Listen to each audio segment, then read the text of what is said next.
Morning came early to the bakery on the edge of a tired industrial town in western Pennsylvania.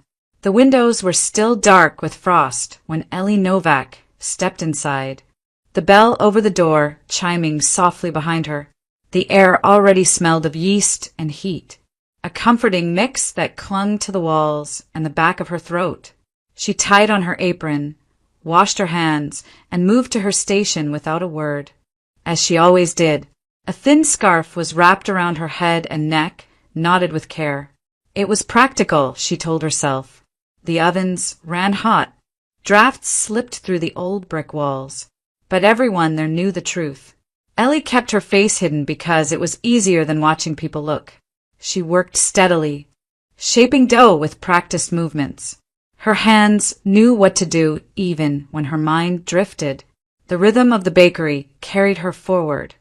Weigh, fold, turn, slide the trays, check the timers. She kept her eyes down. Silence had become second nature to her, a habit formed over years like breathing. Someone noticed the bruise anyway. A glance held too long. A pause in conversation.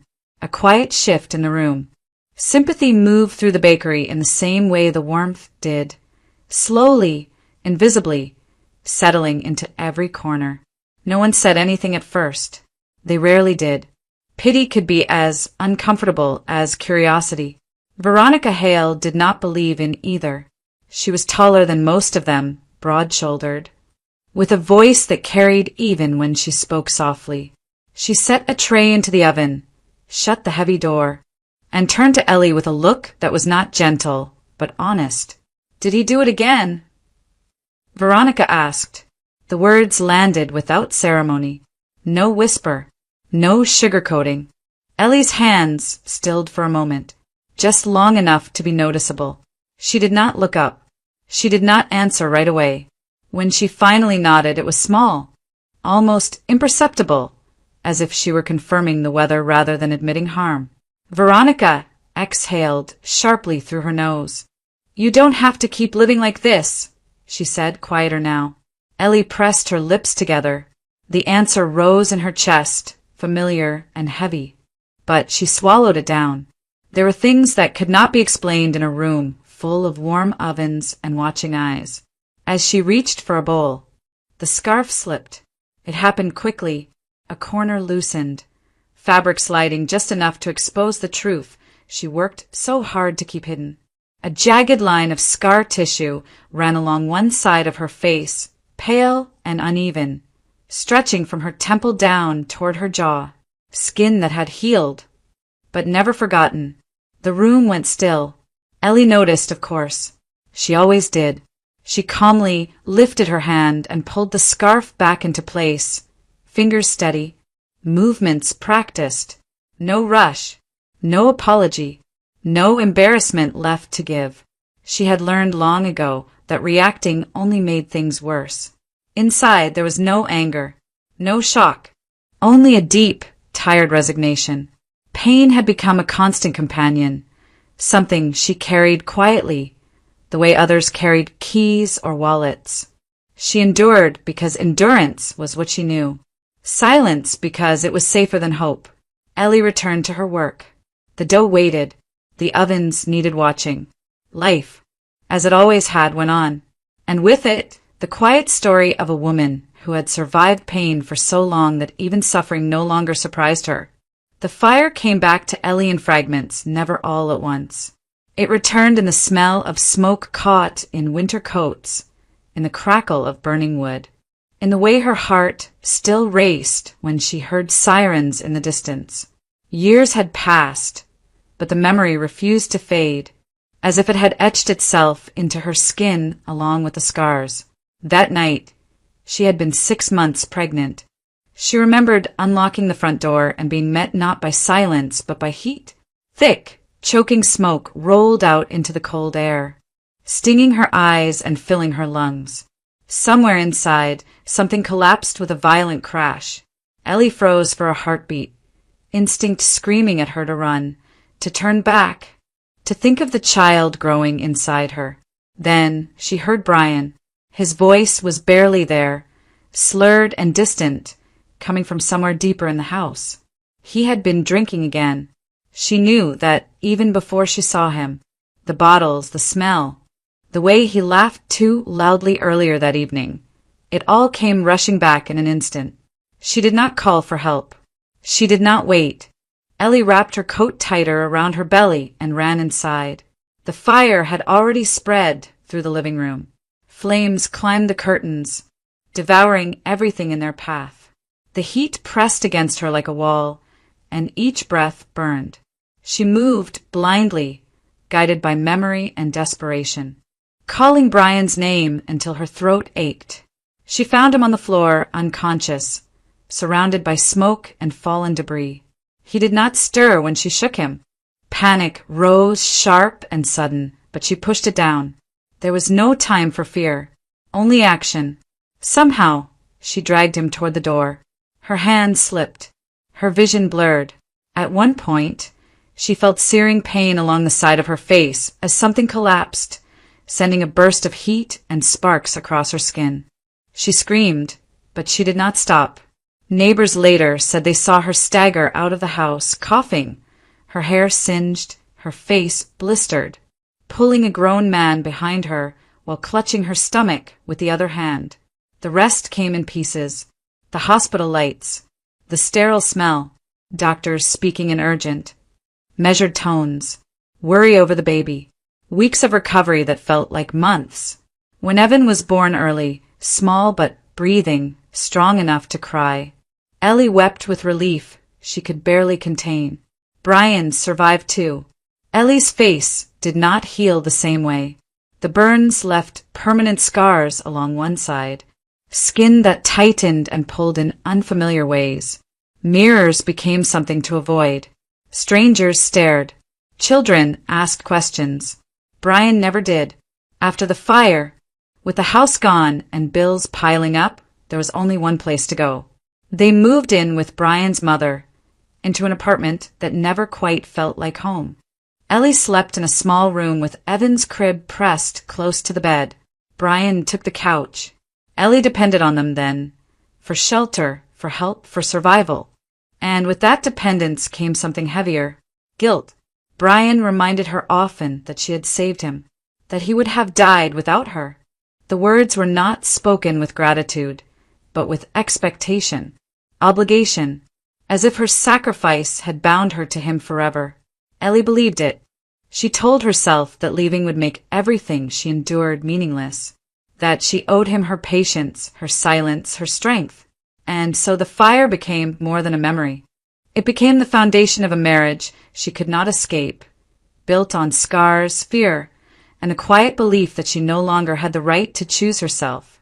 Brian's mother died quietly, the way people often said they hoped to, seated in her favorite chair by the window, hands folded in her lap, heart simply giving out without warning.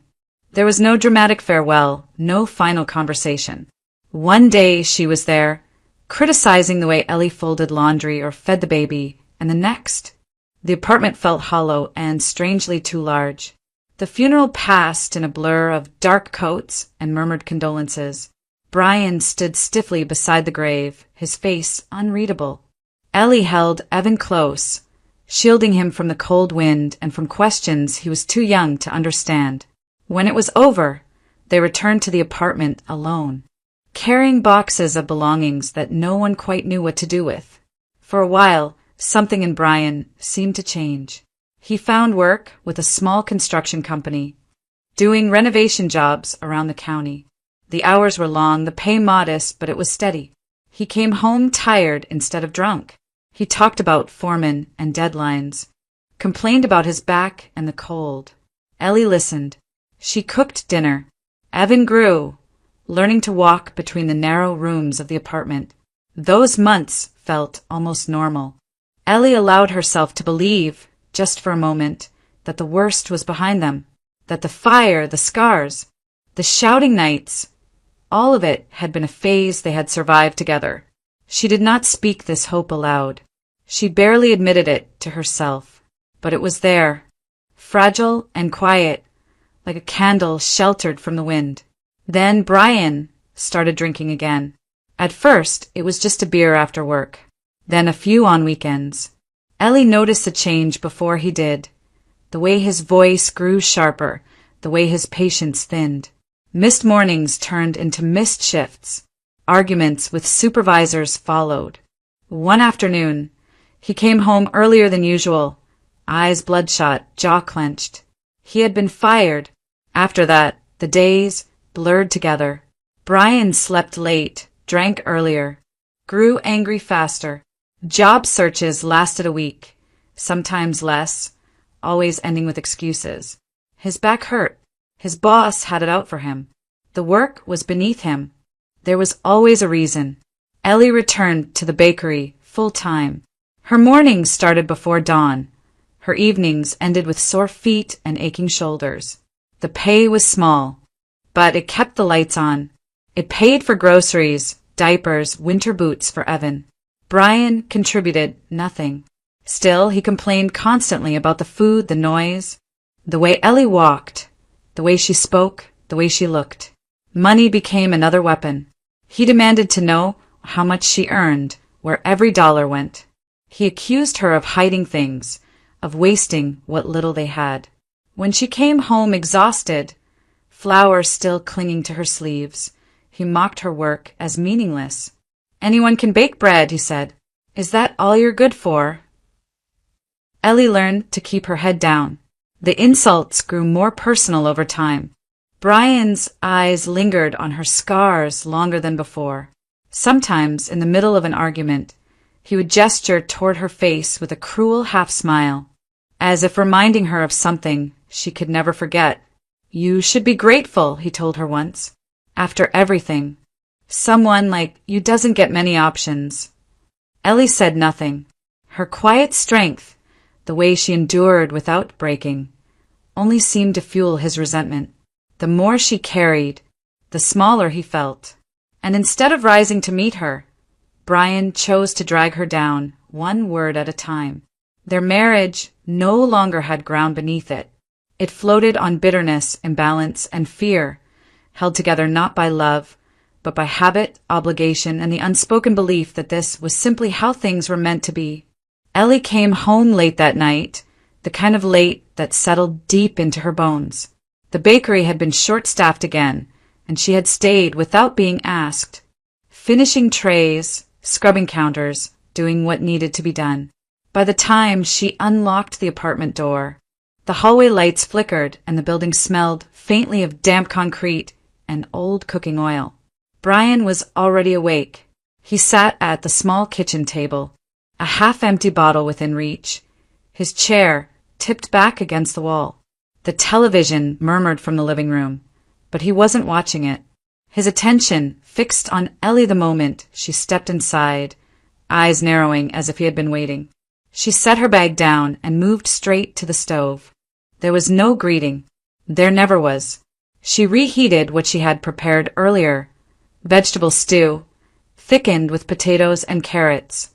It was simple, filling, the kind of meal she could stretch over 2 days if she had to. Brian watched her in silence until she placed the bowl in front of him. He lifted the spoon, sniffed once, then let it drop back into the bowl with a sharp clink. "What is this?" "Stew," Ellie said quietly. "It's hot." "Where's the meat?" He pushed the bowl away with his fingertips, as if it offended him. Ellie opened the refrigerator and looked inside, even though she already knew what she would find. "There isn't any," she said. "I'll buy some after my next shift." Brian laughed, short and humorless. "So there's money for nothing but not for meat?" Ellie turned slowly. "What do you mean?" He reached into the trash and pulled out a crumpled candy wrapper, holding it up between 2 fingers. "This," he said. "This kind of garbage. You can buy this, but not food." "A co-worker gave it to Evan," Ellie replied. "I didn't buy it." Brian scoffed. "Convenient." The word hung in the air. Ellie felt the familiar tightening in her chest, the warning sign she had learned to recognize. She lowered herself onto the chair across from him, hands folded in her lap. "I'm doing the best I can," she said. "You know that. That's your best." He gestured toward the pot on the stove. No wonder we're stuck like this. Something inside her shifted. It wasn't anger. It was exhaustion. You could help, she said. If you worked. Brian's face hardened. Here we go. I'm not asking for much, Ellie continued. Just something. Anything. We can't keep living like this. He leaned forward, eyes cold. Don't talk to me about living. You think you're some kind of hero. Ellie's hands tightened together. I saved your life, she said before she could stop herself. You wouldn't be here if it weren't for me. I ran into that house. I never asked you to. Brian cut in. The words landed harder than any blow. Ellie stared at him, unsure she had heard correctly. What? I didn't ask you to save me, he repeated, his voice flat, almost bored. If I burned, that would have been my problem. You chose that. Her breath caught. Memories surged uninvited. The heat, the smoke, the pain that never quite left her. She reached up without thinking, fingers brushing the edge of her scarf. Brian noticed. He smiled then, slow and cruel. You should look in the mirror sometime, he said. See what you turned yourself into. Don't act like you did it for me. Ellie stood. Her chair scraped loudly against the floor, the sound sharp in the small kitchen. For a moment, neither of them spoke. Brian watched her with open disdain, as if daring her to respond. This was no longer anger. It was contempt. Ellie understood that then. Whatever fragile thread had held their marriage together, guilt, fear, habit had finally snapped. The man sitting across from her no longer saw her as a person, or even as someone he needed. She was a reminder of his weakness, of his dependence, of a debt he refused to acknowledge. And in that moment, something inside Ellie broke free. The night did not end there, but the marriage, as it had been, did. The bakery closed on a gray afternoon, the kind that pressed low against the town and made even familiar streets feel uncertain. Ellie had known something was wrong the moment she was called into the small office at the back, the one that smelled faintly of coffee and old paperwork. The owner sat behind the desk, her hands folded too tightly, her face pale in a way that had nothing to do with the weather. She spoke slowly, choosing her words with care. There had been a diagnosis. Serious. Treatment would be long and expensive. The bakery would be sold. Operations would stop immediately. There were apologies, quiet regrets, promises to write references if Ellie needed them. Ellie nodded through it all. She thanked her employer. She gathered her things. She stepped back out into the cold with her last paycheck folded neatly in her coat pocket and the strange sensation that the ground beneath her feet had shifted. The walk home felt longer than usual. By the time she reached the apartment, dusk had settled, and the lights in the windows across the street flickered on one by one. Brian was there, sitting on the couch, a bottle in his hand, his boots still on the carpet. Ellie stood in the doorway for a moment, steadying herself. There's something I need to tell you, she said. Brian didn't look up. What now? She took a breath. The bakery closed. The owner is sick. There's no work anymore. She expected silence, or maybe concern, fear at least, something human. Instead, Brian shot to his feet. What do you mean, no work? He demanded. You're kidding. I'm not, Ellie said. I didn't know until today. His face twisted, anger flaring fast and bright. So that's it. You just come home and tell me we're broke. We're not broke yet, she said carefully. We still have some savings. And in what? Brian cut in. You think that'll last? Ellie straightened. We can manage, but you need to find a job. We can't live on nothing. The room went very still. Brian stared at her, eyes narrowing, as if he couldn't believe what he was hearing. Then he laughed, loud and sharp, the sound bouncing off the walls. He said, You want me to work? Yes, Ellie replied. Her voice trembled, but she held his gaze. We need it. Evan needs it. At the mention of their son, something in Brian snapped. Don't bring him into this, he snarled. Who says he's even mine? The words struck like a slap. Ellie felt the blood drain from her face. What did you say? Brian stepped closer, his breath heavy with alcohol. Maybe you got bored while I was working. Maybe you found someone else. Ever think about that? That's not true, Ellie said, her voice breaking. You know it isn't. Do I? He shot back. Maybe we should get one of those tests. Prove it. The room seemed to tilt. Years of silence, of endurance, of swallowing every insult piled up inside her all at once. Before she could think, before fear could stop her, Ellie raised her hand. The slap echoed in the small living room. Brian froze for a split second, his eyes wide with disbelief. Then his face darkened. You think you can hit me, he said quietly. He lunged. Ellie barely had time to react before his hands were around her throat. The force knocked the air from her lungs, panic exploding in her chest. She clawed at his wrists, her feet scrambling against the floor as he pushed her backward. Stop, she tried to say, but no sound came out. Pressure built. The room blurred at the edges. Her thoughts scattered. Flashes of Evan's face, the bakery ovens, the fire from years ago, all blending together. She felt herself weakening, her hands growing numb. Then, just as suddenly, Brian let go. Ellie collapsed to the floor, coughing violently, gasping for air as her body shook. Brian stood over her, breathing hard, his expression unreadable. She lay there for a long moment, staring at the ceiling, the truth settling in with brutal clarity. This was the line, the point beyond return. Whatever fear had kept her there, whatever guilt had bound her to him, it no longer mattered. The world she had been clinging to had fallen apart, and nothing would ever be the same again. Ellie did not scream. She did not cry. She moved through the apartment with a strange, hollow calm, as if her body were acting on instructions given long ago. She went into the bedroom, closed the door behind her, and pulled a worn duffel bag from the closet. Into it went the essentials, warm clothes for Evan, a sweater for herself, a few diapers, documents folded carefully and tucked into an inner pocket.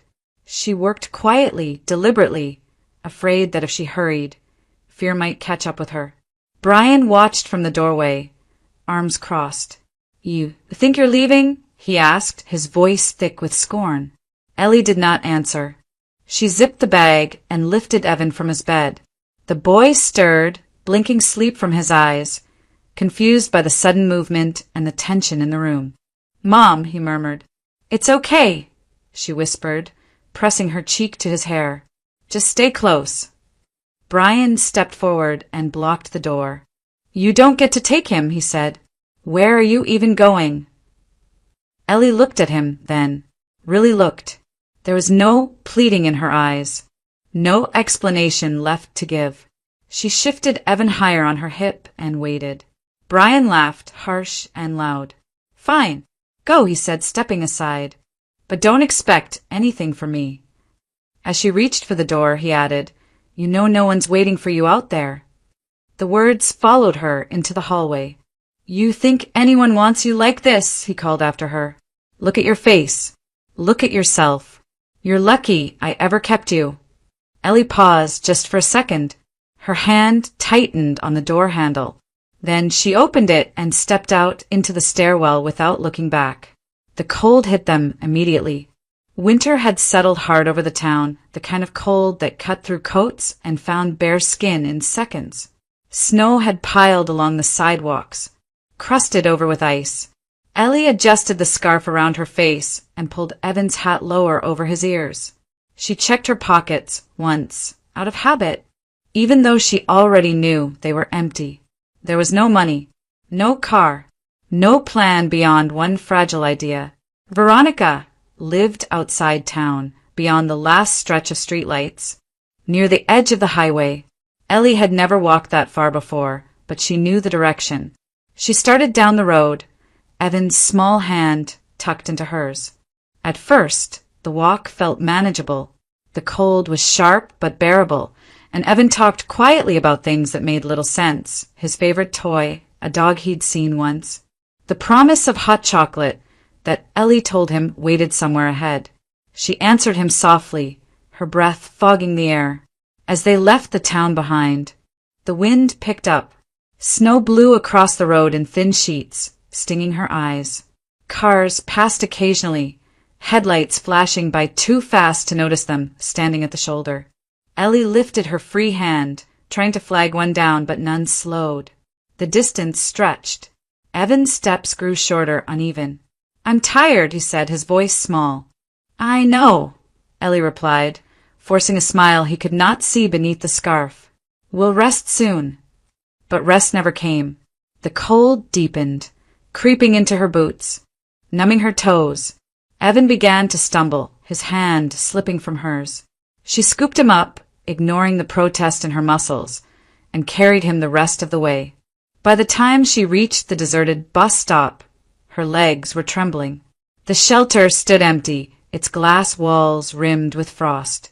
Ellie lowered herself onto the bench, pulling Evan close, wrapping her coat around him as best she could.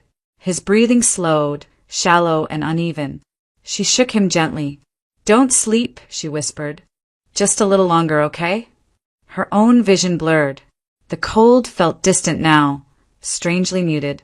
Ellie leaned back against the wall, closing her eyes for just a moment, telling herself it was only to gather strength. Darkness crept in at the edges. The last thing she felt was Evan's small body pressed against her chest, his warmth fading. As the world slipped quietly out of reach, the sound reached Ellie before the light did, a low engine rumble cutting through the wind, steady and close.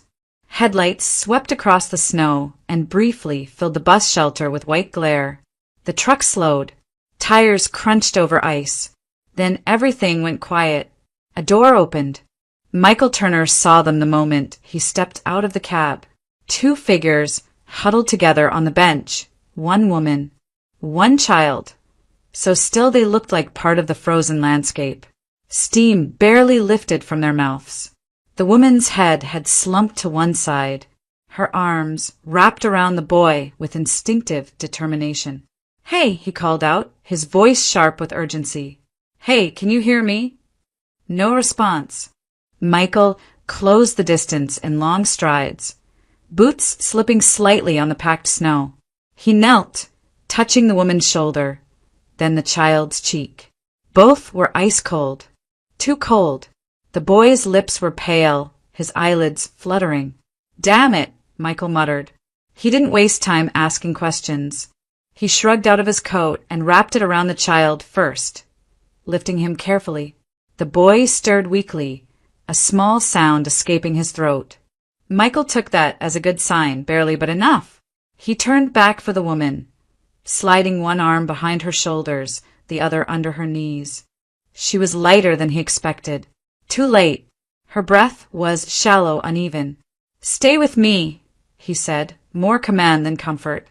The warmth of the truck hit them like a wave. Michael laid the boy across the passenger seat, turning the heat up full, then settled the woman beside him, buckling her in so she wouldn't slump. He grabbed a thermos from behind the seat, unscrewed the lid with stiff fingers, and poured steaming liquid into the cap. "Easy," he said, holding it to the woman's lips. "Just a little." She swallowed reflexively, coughed once, then again. Color returned slowly to her cheeks. Michael shifted his attention to the boy, coaxing him to drink, rubbing his hands, keeping him awake. Minutes passed in silence, broken only by the engine and the howl of the wind outside. When the woman finally opened her eyes, confusion clouded them. She tried to sit up, panic flickering briefly before exhaustion dragged her back. "You're safe," Michael said quickly. "You and your boy. Just breathe." Her gaze drifted to the child. "Evan," she whispered hoarsely. "He's here," Michael assured her. "He's okay." The relief that crossed her face was immediate and devastating. Tears welled up, but she didn't let them fall. She never did. They drove for a while before she spoke again. Her voice was quiet, steady in a way that suggested long practice. She told him what had happened, not all at once. Not dramatically. Just facts. The argument, the cold, the walk, the bus stop. Michael listened without interruption. His hands tightened on the steering wheel as she spoke. The muscles in his jaw flexed, a visible effort to keep his anger contained. When she mentioned the choking, his breath left him in a slow, controlled exhale. Some people shouldn't be allowed near anyone, he said finally. Not loudly, not violently, just with certainty. She said nothing. She didn't need agreement, only space to be heard. The truck turned off the highway onto a narrower road, dark and lined with trees heavy with snow. The headlights carved a tunnel through the night. The woman, Ellie, she told him, watched the unfamiliar landscape pass by, too tired to be afraid. I've got a place, Michael said. A farm. It's not fancy, but it's warm. You can stay for the night. Longer if you need. She hesitated. Old instincts rose, distrust, caution, the weight of needing help. Then Evan stirred, reaching for her hand. Okay, she whispered. The truck rolled on, leaving the empty bus stop behind. The danger wasn't gone. Nothing was certain. But for the first time that night, the cold loosened its grip. Fragile safety had found them, and for now it was enough. Morning on the farm arrived quietly. There were no sirens, no shouting voices through thin apartment walls, no footsteps pacing in anger. Ellie woke to the low sounds of animals and the muted creak of a house settling into the cold. For a moment, she didn't remember where she was. Then she saw Evan asleep beside her, wrapped in borrowed blankets, his cheeks warm and pink again, and the memory of the night before returned. Michael had already been up for hours. He showed them around after breakfast, nothing formal, nothing overwhelming, just the basics, where the bathroom was, where the kitchen stayed stocked, which doors to keep closed against the wind. He spoke plainly without expectation, as if their presence required no explanation. The farm stretched wide behind the house, fields resting under snow, barns dark against the pale sky. Cows moved slowly inside their shelter, breath rising in soft clouds. The place felt solid, grounded, real. You can stay, Michael said, as if it were the most natural thing in the world. As long as you need. Ellie thanked him, the words heavy in her throat. Later that day, after Evan had settled in with crayons at the kitchen table, Michael brought up work. One of the dairy hands had recently left on maternity leave. The job wasn't complicated, he explained. Early mornings, routine. He offered training, steady pay, and a small room in the house so Ellie wouldn't need to worry about rent. Ellie hesitated. She had never worked on a farm. The animals intimidated her. The responsibility did too. She had spent so long being told what she wasn't capable of that the idea of being trusted with something real felt unfamiliar. I can't promise I'll be good at it, she said. Michael shrugged. No one is at first. There was no pressure in his voice, no hidden demand, just an offer. She accepted. The women at the farm welcomed her without questions. They showed her how to move calmly around the animals, how to work with steady hands and patient steps. When Ellie made mistakes, they corrected her without judgment. When she grew tired, they told her to rest. No one stared at her scars. No one asked why she had left or what had happened before. They treated her as if she belonged there, as if she always had. Time passed in small, meaningful ways. Ellie grew stronger. Her hands toughened. Her back ached at night in the honest way that came from work, not fear. She earned her own money again. Saw the quiet pride in Evan's eyes when she returned from the barns, smelling of hay and soap instead of smoke and flour. Independence returned slowly, like feeling in a limb that had gone numb. Michael remained steady in the background. He worked alongside her, never above her, never too close. Their conversations were simple at first, whether animals or pears. Over time, they stretched into longer talks over evening tea. Shared silences by the window when snow fell thick and heavy. There was no rush, no demands. Trust grew where fear once lived. Nearly a year passed before Ellie realized how different her life had become. The farm had expanded, new equipment, more animals, plans taking shape for spring. Evan laughed more, slept better. So did she. When Michael asked her to marry him, there was no grand gesture, just a quiet question one evening after dinner, spoken with the same calm certainty he brought to everything else. Ellie said yes. By the time winter returned, she was carrying another child. This time there was no panic, no guilt, no fire haunting her dreams, only cautious hope and a sense of belonging she had never known before. The farm asked nothing of her that she could not give, and in return it gave her something she thought she had lost forever, herself. The knock came after dark, when the farm had settled into its nightly quiet. Snow fell steadily, thick flakes drifting down under the yellow glow of the yard lights. Inside the house, Ellie was folding laundry while Evan worked on a puzzle at the table, his tongue caught between his teeth in concentration. Michael was outside, finishing the last check of the barns before turning in. The dogs heard it first. A low growl rolled through the yard, followed by sharp, insistent barking.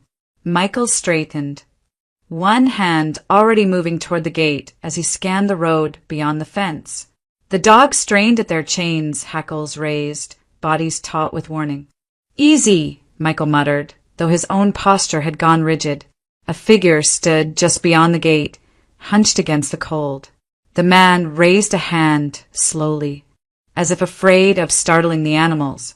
His coat was thin and torn, boots cracked and soaked through.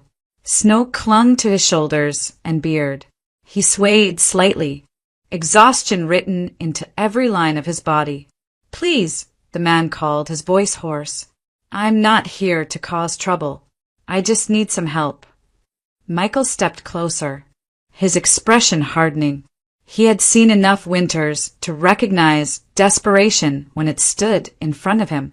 He reached for the latch, then paused as movement behind him caught his attention. Ellie had come out onto the porch. She wrapped her coat tighter around herself, the cold biting through the fabric as she peered into the darkness. At first, she saw only a stranger, ragged, broken, barely standing. Then the man lifted his head. Recognition hit her like a physical blow. "Brian," she said softly. The name fell into the snow between them. Brian Novak's eyes widened. For a moment, hope flickered across his face, quickly followed by shame. He looked smaller than she remembered, thinner. His shoulders slumped as if the weight of everything he had lost had finally caught up with him. "I didn't know where else to go," he said, stepping closer to the gate before thinking better of it. The dogs lunged, barking furiously. Brian stumbled back, raising his hands. I heard you were here." Michael turned sharply to Ellie. "You know him?" She nodded once. Her pulse thundered in her ears, but her voice remained steady. "He's my ex-husband." Understanding crossed Michael's face, followed by something darker. His jaw clenched. Without a word, he reached toward the chains. Ellie moved instantly. "Michael," she said, sharper now. "Don't." Brian saw the gesture and broke completely. He dropped to his knees in the snow, hands pressed together as if in prayer. Tears streaked down his dirt-streaked face, freezing where they fell. "I'm sorry," he sobbed. "I lost everything. I was stupid. I was drunk. I didn't know what I was doing. Please, Ellie, I'll do anything. I just need help. I'm freezing." The power had shifted so completely it was almost unrecognizable. Once he had stood over her, mocking her scars, her worth, her future. Now he knelt before her, shaking, broken, begging for mercy. Ellie felt no triumph, no satisfaction, only a deep, quiet clarity. Michael hesitated, muscles tense, waiting for her word. Ellie stepped down from the porch, stopping just short of the gate. She looked at Brian for a long moment, really looked at him. Not the man he had been to her, not the fear he once inspired, but what stood there now, a consequence, not a threat. "Get up," she said finally. Brian obeyed immediately, scrambling to his feet. "You can come in," Ellie continued. "Just for tonight." Michael's eyes flicked to her face, searching for doubt. He found none. They gave Brian food. Hot soup, bread, water. Clean clothes pulled from old storage. Michael showed him a small room near the barn where the heat worked and a blanket waited. Nothing more. No promises. No forgiveness spoken aloud. As the door closed behind him, Ellie stood quietly beside Michael, listening to the wind move through the trees. The night held no anger now, only boundaries. And for the first time, Ellie understood what real power felt like. Dawn came slowly over the farm, the sky paling from black to gray as the night released its hold. Snow lay undisturbed across the fields, smooth and quiet, as if nothing had happened at all. Ellie stood at the kitchen window with a mug warming her hands, watching the light creep in. Brian left without saying goodbye. She saw him from a distance, walking unsteadily down the long drive with a small bundle slung over his shoulder. The clothes were clean now, his steps a little steadier, but nothing else had changed. There was no car waiting for him, no destination in sight, only the road and whatever consequences followed him along it. Ellie did not call out. She did not wave. She did not turn away either. She simply watched until he disappeared beyond the trees. There was no satisfaction in seeing him go, no surge of triumph, no sense of justice finally served. What she felt instead was quieter, an ending without drama, without violence, without the noise she had once thought revenge required. Michael came up behind her, resting a hand lightly at her back. He didn't speak. He didn't need to. The silence between them was no longer heavy. It was shared. Ellie took a breath and let it out slowly. She had once believed that freedom would come from confrontation, from shouting back, from making Brian feel what she had felt. For a long time, she had imagined justice as something loud and visible, something that would finally balance the scales. But standing there now, she understood the truth. Her freedom had not come from punishing him. It had come from leaving, from surviving the night she should not have survived, from walking into the cold with nothing but her child and her will to protect him, from working with her hands, earning her place, building a life that did not depend on fear, from learning, slowly and painfully, that she did not owe her suffering to anyone. Michael took her mug from her hands and set it aside. Without a word, he lifted her into his arms. The gesture surprised her even now. He carried her across the threshold of their home, steady and careful, just as he had on the night he first brought her here. Half frozen, barely conscious, still bound to a past she couldn't yet see her way out of. This time was different. She laughed softly, resting her head against his shoulder as he set her down inside the warmth of the house. The smell of breakfast drifted from the stove.